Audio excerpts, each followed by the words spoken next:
Tununkan mɛbaga waw ni su. Sunna n bɛna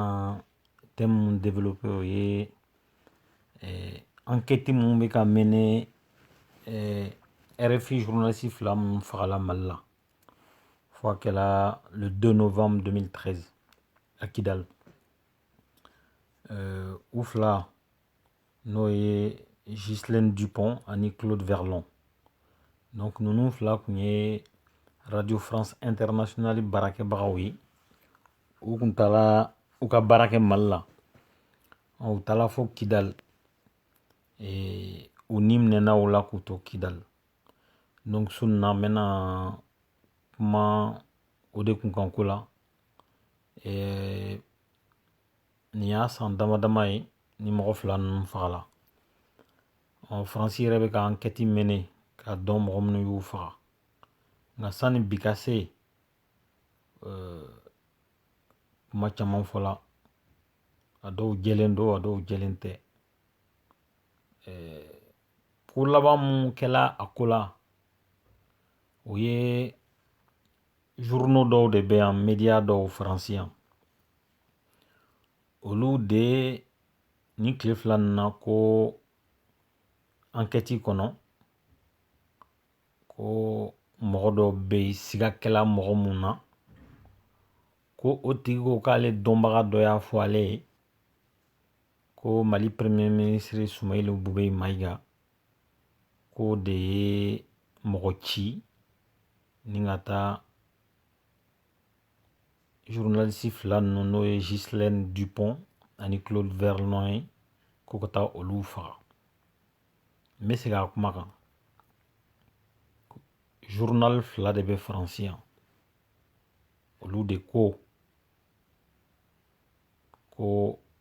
enquête kɔnɔ enquête ma ban fɔlɔ. Mɔgɔ minnu ye ni journaliste fila ninnu faga mɔgɔ t'u tɔgɔ dɔn fɔlɔ mɔgɔ t'u jamu dɔn. Nka ko enquête kɔnɔ ko mɔgɔ bɛ yen ko sigakɛla o tigi la ko o tigi ko k'ale bɛ mɔgɔ dɔ dɔn k'o de la ka fɔ ale ye ko Soumaïla Boubeyi Maïga de ye mɔgɔw ci ni ka taa journaliste fila in ni bɔ u la. O kuma bɛ fɔ don min na journal kɔnɔ o y'a sɔrɔ président Ibrahim Boubacar Keïta bɛ Faransi yan. A n'a ka ministre des affaires étrangères Kamisa Kamara o fila bɛ yan ni mɔgɔ wɛrɛw. Ministre des Maliens de l'étranger o fana kun bɛ yan. IBK nana kun jumɛn de la yan fana Faransi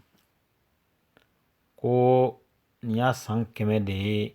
première guerre mondiale. Farafin minnu dɛmɛna Faransi fɛ ni ka Faransi ka yɛrɛma hɔrɔnya lasegin ka na a ka taya la ko ka olu waleɲuman dɔn. Donc u ye monument dɔ inauguré. IBK yɛrɛ ni Macron y'u yala yan. Tɛgɛw kun bɛ ɲɔgɔn bolo. I b'a fɔ kɔɲɔkɛ ni kɔɲɔmuso. Donc journal kelen ka nin kibaruya bɔ ko Soumaïla Boubeyi Maïga tɔgɔ ɲagaminen bɛ ni mɔgɔ fagali ko nin na. N'i y'a kuma ta k'a sɛgɛsɛgɛ kuma juguba de don. Aw hakili b'a la kamalen dɔ kun bɛ yan ko Adama Traoré gendarmew y'a minɛ a sala gendarmew bolo. Wa gendarmew y'a dogo pompiers la u y'a dogo bɛɛ la u tilala k'a dogo a somɔgɔw la. Cɛnin n'a somɔgɔw bɛɛ ye maliyɛn de ye. Mali min jɔ cɛnin Mali ma cɛnin somɔgɔw jukɔrɔ ma tintin ni degun nin kɔnɔ. Wa u yɛrɛ ye communiqué kɛ k'a fɔ Mali ambassade la yan ko cɛnin somɔgɔw k'u ka passeport date banna ko donc k'u tɛ maliyɛn ye tuguni. A ye jateminɛ kɛ ban n'a y'a sɔrɔ Adama Traoré ka fagali la gendarmew bolo yan. Mali autorités kun y'a fɔ ko walima Mali enquêteurs kun y'a fɔ ko Faransi ministre dɔ de ye mɔgɔw ci gendarmew ci ko ka taa Adama faga. K'a kuma fɔ dɔrɔn ka sɔrɔ preuve tɛ yen. A ye jateminɛ kɛ o ko kun bɛ kɛ fɛn sugu min ye. A bɛ fɔ fɛn min ma incident diplomatique. c'est-à-dire que normalement ka ibeka to faransiya ka foko ibeka ka premier ministre sembe ni journaliste fila nun ka fagali la ibeka kun kan k'i ka minɛn cɛ ka taa so ka Mali ambassadeur wele ka taa n'a ye ka tila ka taa faransi ambassadeur wele Mali la mun b'a kun n'a kan cɛ k'a fɔ a ye ka tila ka faransi médiaw wele k'a f'u ye ko u bɛ ka kuma min fɔ ka a tɛ bɛn sabula n'i ye premier ministre ta k'a lajɛ Mali la a bɛ fɔ fɛn min ma exécutif ale de b'o kunna wa a bɛ institution dɔ de kunna mɔgɔ si ka dɔgɔmaya man ka se a ma n'a y'a sɔrɔ kow b'u kɛcogo la n'a y'a sɔrɔ kow b'u kɛcogo la mɔgɔ si man ka se ka IBK ka minisiri kelen tɔgɔ fɔ nin kuma sugu ninnu na ka sɔrɔ IBK ma i wele k'i ɲininka i dalakan na walima ka médiaw fara ɲɔgɔn kan k'a f'u ye Mali ka position ye fɛn mun ye Mali ka tiɲɛ ye fɛn jumɛn de ye nin ko la ni mɔgɔ fila ninnu ka fagali la ni kow b'u kɛcogo la a bɛ kɛ tan de nka an ye fɛn jumɛn ye IBK bɛ yala yala la faransi yan don o don gileki kura b'a kana a b'a ka hôtel da gɛlɛnw na mobili da gɛlɛnw kɔnɔ a bɛ ka yɔrɔ da gɛlɛnw visiter Mali premier ministre yan journalistes k'a fɔ ko faransi ka enquête kɔnɔ ko a yela ko Mali premier ministre tɔgɔ bɛ banbaciw da ko ale de ye mɔgɔ ci ka taa journaliste fila faga nin kɔni ye kuma jugu de ye ni ɲɔgɔn kuma sulu kuma tɛ se k'a fɔ président ma k'i to wali jamana kɔnɔ IBK ma kuma a ɲɛ ma kumu a ma kasi a ma mɔgɔ kɔrɔfɔ a ma mɔgɔ kɔrɔma tigɛ a ma se k'a la ka ministre des affaires étrangères fana ci Kamisa Kamara Kamaramuso kun kan k'i finyɔrɔ jɛni nin ko de la sabula n'a y'a sɔrɔ IBK yɛrɛ sigikun de ye ko ka maliyɛnw bonya ka maliyɛnw lakana IBK kun kan ka wuli k'i jɔ nin ko la walima ka Kamaramuso ci ka taa kuma nin ko la ministre des affaires étrangères sigikun de ye nin ye tan Mali diplomatie kunna ni maga kɛla Mali la ka taa Mali défend nka IBK bɛ faransi yan a ma kuma Kamisa Kamara bɛ faransi yan a ma kuma Mali yɛrɛ ambassadeur bɛ faransi yan a ma kuma ka nin ko kɛ ten i b'a fɔ ko ko ma kɛ dugu la ka nin ko kɛ ten i b'a fɔ ko bilakoro kungo de bɛ ka fɔ ka sɔrɔ Mali gouvernement chef de ye Sumahila Bubeyi Mayiga ye nin kuma kɔrɔ tɛ ko ka Sumahila Bubeyi Mayiga défend ni u b'u ka kolankolonw na an ka kan ka minnu f'u ma an b'o f'u ma ka kɔrɔ nka nin ko ye Mali ko de ye faransi ye 5e puissance mondiale de ye faransi ka enquête dɔ kɔnɔ o enquête yɛrɛ ma ban normalement ni enquête ma ban mɔgɔ si man k'a dɔn enquête bɛ niveau min na bon n'an y'a pan o bɛɛ kunna ko enquête kɔnɔ ko Sumahila Bubeyi Mayiga tɔgɔ de b'u da n'ale ye Mali ministre premier ministre ye n'ale kun ye Mali ministère de la défense ye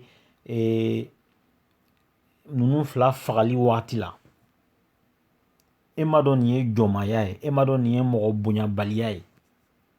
nka o ko kɛla tan IBK y'i ka vacances continuer ten ka kɛ ten i b'a fɔ ko maliyɛn den tɔgɔ ma fɔ Sumahila Bubeyi kelen tola ten Mali la a bɛ k'i yɛrɛ défend o tuma ministre des affaires étrangères sigikun ye mun ye Mali ambassade bɛ yan a sigikun ye mun ye IBK yɛrɛ nakun ye mun ye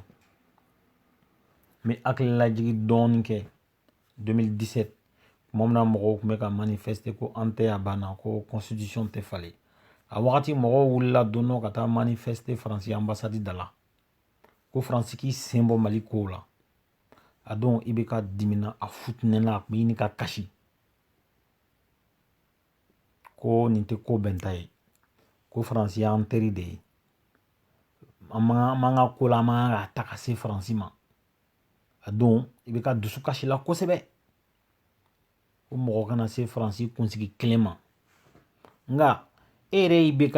Mali ye mɔgɔ miliyɔn 16 de ye e sera ka mɔgɔ kelen suganti ni mɔgɔ miliyɔn 16 la k'a fɔ k'o de ye e ka danamɔgɔ ye ka k'i ka premier ministre ye ka ministrew désigner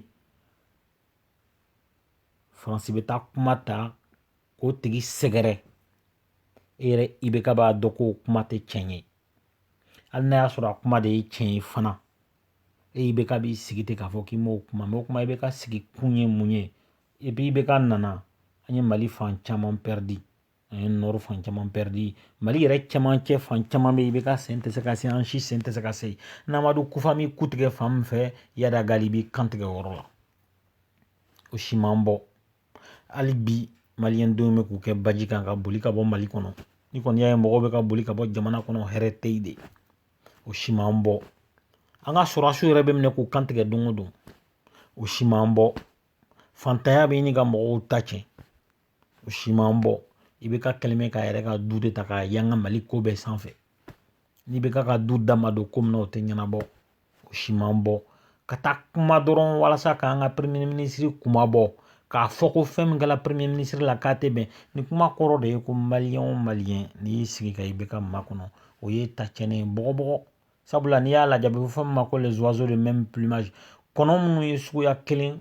olu de bɛ taama ɲɔgɔn fɛ olu de bɛ pan ɲɔgɔn fɛ a kun b'an ɲɛnɛ ko IBK ni Sumayila Bube Mayiga bɛɛ ye kɔnɔ sugu kelen ko ni ko ye Sumayilu sɔrɔ walima ko IBK sɔrɔ k'u fila bɛ ɲɔgɔn difan mɛ IBK y'a yira de ko nin sen in fɛ ko ni Faransi sen bɛ ko o ko la ale bɛ Faransi de ka fan fɛ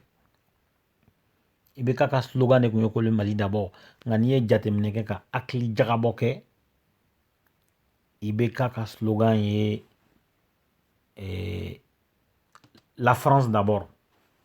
sabula ni Faransi ka hɛrɛ bɛ fɛn o fɛn na IBK bɛ munumunu yen de ni Faransi ye ko o ko kɛ o bɛ bɛn IBK ye san 4 de kɛ don o don a bɛ Damiyɛn Buwate tɔgɔ fɔ Faransi soldat fɔlɔ min sala Mali kɛlɛ la n'a y'a tɔgɔ fɔ a bɛ kasi a bɛ sigi IBK y'o kɛ yan nka an yɛrɛ somɔgɔw kow b'u sɔrɔ o soldat kelen tɛ yen ko maliyɛn de don ko IBK delila k'a tɔgɔ fɔ a tɛ yen o sɔrɔdasi kelen tɛ yen ko maliyɛn de don walima cadiyɛn k'a sala Mali ko kunkanko la ko IBK delila k'a tɔgɔ fɔ ko ye maliyɛn sɔrɔ ko IBK delila ka ɲɛji bɔ a la parce que an bɛɛ bɛ IBK ka ɲɛji bɔ ko dɔn a ɲɛji ka teli nka a ɲɛji tɛ bɔ fantan ye a ɲɛji bɛ bɔ Faransi de ye n'i bɛ fɛ IBK k'i bonya i bɛ jija ka nationalité française de sɔrɔ n'an y'an segila ka taa kɔ dɔɔni ka hakili lajigin kɛ ni journaliste fila ninnu Gisèle Dupont ani Claude Verlon u bɛ faga don min na u wulila ka bɔ Bamako ka taa fɔ Kidali u ma sɔn ka sécurité particulière bila u kɔ c'est-à-dire que a bɛ fɔ fɛn min ma ka parce que n'i bɛ taa Kidali depuis 2012 i kɔni b'a dɔn i bɛ ka taa yɔrɔ min na yɔrɔ garantilen tɛ donc dɔw b'a lajɛ ka u ka sécurité renforcer ni mɔgɔ fila ninnu kun dalen don u yɛrɛ la wa u dalen don relation minnu b'u ni banbanciw cɛ u kun dalen don a relation na donc fɛn tɛ se k'olu sɔrɔ c'est comme i b'i yɛrɛ ka so i bɛ hɛrɛ kɔnɔ donc ninnu wulila ten ka taa Kidali u yela yɔrɔ laban mun na san'u ka faga u kun taala MNLA ɲɛmɔgɔ dɔ de fɛ yen a tɔgɔ Mohamed Ag Gissa ninnu mɔgɔ fila ninnu yela pour la dernière fois yɔrɔ min na o ye MNLA responsable ninnu ka so ye wa a y'a f'u ye ko mɔgɔ minnu nana ninnu fila minɛ a bɛ fɔ fɛn min ma ravisseur u tun bɛ ka tamasɛki kan de fɔ o kɛla le 2 novembre 2013 nka depuis ninnu fila fagala a kɛla i b'a fɔ ko faransɛw tɛ a kɛla i b'a fɔ ten k'i ye sɛ de faga faransi y'a ko kɛ i b'a fɔ k'u tɛ ka enquête mɛnɛ wa n'u bɛ ka kuma Sidiki u bɛ ɲinili kɛ yɔrɔ bɛɛ fɔ ɲinili kan ka kɛ yɔrɔ mun na u bɛ ɲinili kɛ yɔrɔ bɛɛ fɔ ɲinili kan ka kɛ MNLA yɛrɛ tu kɔnɔ yɔrɔ mun na u ma sɔn ka enquête yɛrɛ mɛnɛ MNLA fan fɛ wa français dɔ bɛ yan ko Pierre Boile ale ye historien de ye ninnu fila fagala don min na o dugujɛ a ko Mali soldat dɔ y'u minɛ k'u faga enquête ma mɛnɛ wa ale sigilen bɛ Paris yan a ye nin kuma fɔ wa ale a ka kuma lamɛnlen don kosɛbɛ ale ye MNLA teriba de ye ko Pierre Boile a ye conférence organiser a ye livre sɛbɛn a ko kan ka MNLA fasa da fan bɛɛ enquête menelen bali ale ko Mali armée de ye mɔgɔ ninnu faga wa a fɔra ye ko Mohamed Ag Gissa ale mun ye MNLA ɲɛmɔgɔ ye ale y'a yira k'a fɔ ka sɛbɛntiya ko mɔgɔ ninnu taara bɔ ale de ye u laban ye kɛwale min kɛ u taara bɔ ale de ye ale ka so nka mɔgɔ minnu nan'u minɛ u tun bɛ ka tamasɛkan de fɔ o kuma fɔlen Pierre Boile ko n'a y'a sɔrɔ Pierre Boile kun ko nin tɛ se ka kɛ Tuaregu ye ko parce que ko Tuaregew ni journaliste fila ninnu ni ɲɔgɔn cɛ ko bɛn dɔrɔn de b'u ni ɲɔgɔn cɛ ko gɛlɛya foyi tɛ yen ko donc k'a tɛ se ka kɛ Tuaregew ye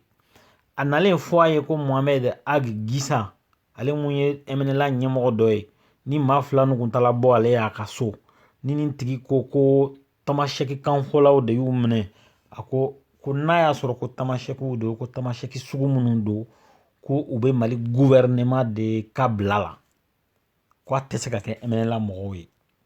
enquête menelen bali bon u nana ko enquête menela ko maa bɛ yen ko siga kelen bɛ o tigi la ko tigi ko ale bɛ maa wɛrɛ dɔn ko tigi y'a fɔ ale ye ko Sumailu Bubeyi Mayiga de ye mɔgɔ ci ni ka na mɔgɔ ninnu faga o kuma a sɛbɛntiyalen tɛ maa si bolo ni preuve tɛ maa si bolo nka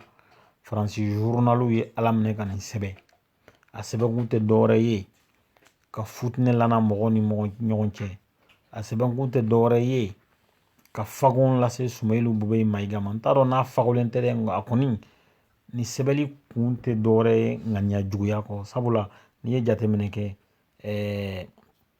kunnafoniso caman de bɛ Mali la baara wɛrɛ t'u la n'o ye fiɲɛ folonkodolen ye ka taa fan min fɛ n'u ye kuma sugu minnu ye u b'a kuma cɛ dɔrɔn k'a sɛbɛn maliyɛnw b'o kalan u b'o minɛ i b'a fɔ ala kumakan o laban de kɛla Mali la fana ni kuma fɔlen RFI y'a fɔ media caman segila kan wa maliyɛn media wɛrɛw fana segila nin kuma kan ten u ma kunkun ɲini u ma ɲini k'a faamu o kuma tɛ ORTM yɛrɛ ma n'o tɛ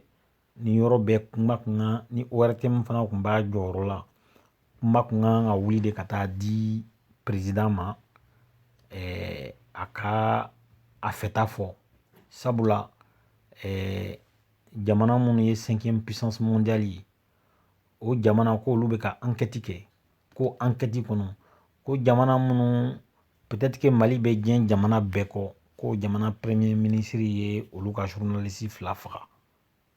i b'a dɔn k'a fɔ diɲɛ kɔnɔ mɔgɔ faga kojuguba de don nka n'a fɔra k'i ye polisi faga walima i ye journaliste faga a kuma bɛ émotion min bila mɔgɔw la émotion ka jugu n'i ye mɔgɔ wɛrɛ faga ye a bɛ ko i ye denɲɛrɛnin de faga sabula journaliste bɛ mago ɲɛ a yɛrɛ ye nka a bɛ mago ɲɛ jama de ye sabula a bɛ mɔgɔw kunnafoni c'est comme sɔrɔsi a bɛ mɔgɔw kunnafoni n'i ye sɔrɔsi kelen faga c'est comme i ye mɔgɔ caman faga et donc nin kuma kun tɛ dɔwɛrɛ ye ka Mali jasi k'a bila i bɛ ka taga kun Faransi ko fɛn mun ye bɛn ye ko ka to o sinsin nka i bɛ ka b'i to o yɔrɔ kelen na kuma bɛ taa fɔ e ka jamana ma kuma mun tɛ bɛn dɛmɛ kuma mun ni bɛn tɛ ɲɔgɔn ɲɛ sira la i bɛ ka bɛ to i ka sala waleyala la ten ka kɛ i b'a fɔ ko ma kɛ ka kɛ i b'a fɔ ko Sumailu Bubeyi Mayiga b'a yɛrɛ ye a t'ale ka baara la nin ko bɛ mɔgɔ dabali ban wa n'i ye nin ko jateminɛ i b'a sɔrɔ soit ko fila de don i b'a sɔrɔ i bɛ ka jagɛlɛya tɛ i bɛ ka la k'a fɔ diɲɛ jamana wɛrɛ mɔgɔ ye ko a ye n ka jamanadenw bonya o jagɛlɛya tɛ i bɛ ka la walima fɛn minnu bɛ k'a fɔ Sumailu Bubeyi Mayiga ma tan a bɛ ka bɛn i bɛ ka ma i b'a sɔrɔ a ka di i bɛ ka ye nin kuma min bɛ k'a fɔ Sumailu Bubeyi Mayiga ma a ka fɔ i b'a sɔrɔ i bɛ ka bɛ fɛ ni Sumailu Bubeyi Mayiga ka jɛ ka ban i b'a sɔrɔ i bɛ ka bɛ fɛ ka Sumailu Bubeyi Mayiga bɔ premier ministeriya la nka fo ko wɛrɛw de ka kɛ ko minnu b'a to a bɛ se k'i ban a la ten parce que an filɛ don min na i ko bi i bɛ ka nunjuru bɛ Sumailu Bubeyi Mayiga bolo dɔɔnin donc o nunjuru tɛ se ka fosi tɛ ka bɔ yen ni ko dɔ ma kɛ n'i bɛ fɛ k'i ka wulu faga i bɛ nkalon da la de ko fa wulila la tɛ se k'a faga ten o ɲama ka bon donc soit i bɛ ka barika tɛ i bɛ k'a la k'a fɔ jɛ jamana wɛrɛ ye ko a ye n ka jamanadenw bonya a ye n ka lasigidenw bonya soit o courage tɛ i bɛ k'a la soit i bɛ k'a bɛ k'i fosi de ka bɔ Sumahila Bubeyi Mayiga kɔrɔ donc Faransi médiaw ni Faransi enquêteurs filɛ ka nin kuma minnu fɔ peut-être k'a bɛ i bɛ k'a yɛrɛ arranger n'o tɛ n'a y'a sɔrɔ kow b'u kɛcogo la ni cɛ o cɛ i ye nin ko sugu ta ka premier ministre sɛgɛrɛ kuma bɛ fɔ i ma i tɛ ɲinɛ kuma min fɔ maliyɛn minnu bɛ New York i bɛ k'a ka visite la u wulila ka taa mankan ci i bɛ k'a la u m'a nɛni u m'a dɔgɔya u y'a fɔ de ko ka faso nafolo ta ka taa don hôtel da gɛlɛnw na k'a tɛ bɛn maliyɛn minnu sigilen bɛ Paris yan olu fana dɔw wulila ka nin baara kelen kɛ Mali la gouvernement ka porte parole Koyita y'u dɔgɔya a y'a fɔ ko maliyɛnw tɛ ko dɔw ye sans papier wa dɔw baara t'u la a kɔni a ye fɛn dɔ sɔrɔ k'a f'u ma fɛn minnu n'u ka fɔta tɛ ɲɔgɔn ɲɛsira la olu dun ye fɛn min kɛ olu ye malidenw de ye olu bɛ ka kuma de fɔ président ye walasa a kana Mali wari gaspiller a kana Mali wari da don hôtel lankolon ni fɛnw na nɛni t'a la dɔgɔmanya t'a la ɲɔgɔn hakililajigi dɔrɔn de don nka Mali gouvernement ye réponse di olu ma jamana kuturu médiaw olu bɛ wuli ka na an ka chef de gouvernement dɔgɔya tan ka a sen don nin ko sugu la ko mun tɛ bɛn gouvernement ma fɛn fɔ alors que président de la république tun bɛ Faransi yan a kun da ye dɔrɔn ka taa France 24 la walima ka France 24 wele ka RFI wele journal Le Monde wele ko o ko kun ka da ye a bɛ se ka kɛ yan ministre des affaires étrangères Kamisa Kamara ale fana kun bɛ yan ale kun bɛ se ka nin bɛɛ kɛ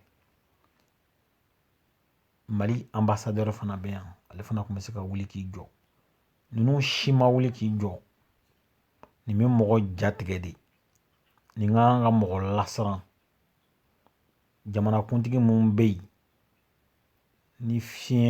ni fiɲɛni cila ka se Faransi kunsigi ma a bɛ wuli ka kasi i bɛ k'a ye kasi dama min kɛ Faransi ko la a tɛ Charlie Hebdo ko kɛla i bɛ ka kasi la Damien Boite sala i bɛ ka taa la kasi Amérique ka na kasi Paris yan ka kasi Bamako ka tila ka na kasi Paris yan bɛɛ y'a ye wa hali a ma maloya kasi la i ka premier ministre kuturu tɔgɔ bɛ taa fɔ nin kuma sugu la e tɛ fɛn fɔ nin b'a yira de k'a fɔ ko i bɛ ka mago foyi tɛ maliyɛnw na ni bɛ ka mago foyi kɔni tɛ Sumahila Bubeyi Mayiga la aw bɛɛ bɛ Sumahila Bubeyi Mayiga jɔyɔrɔ dɔn i bɛ ka nin élection na yan bɛɛ b'a dɔn ni bɛ ka mago foyi tɛ Sumahila Bubeyi Mayiga la maliyɛnw n'a bɛ boli a ye boli dɛ n'a bɛ taa aw mago la a ye taa aw mago la sabula ni ko y'aw sɔrɔ bɛɛ bɛ n'i jɔ ka aw défend i bɛ ka donc ni ne kun ye ne ka bi analyse ye tolonkan mɛnbagaw aw ni ce aw ka tulomajɔ la aw k'an bɛn siɲɛ wɛrɛ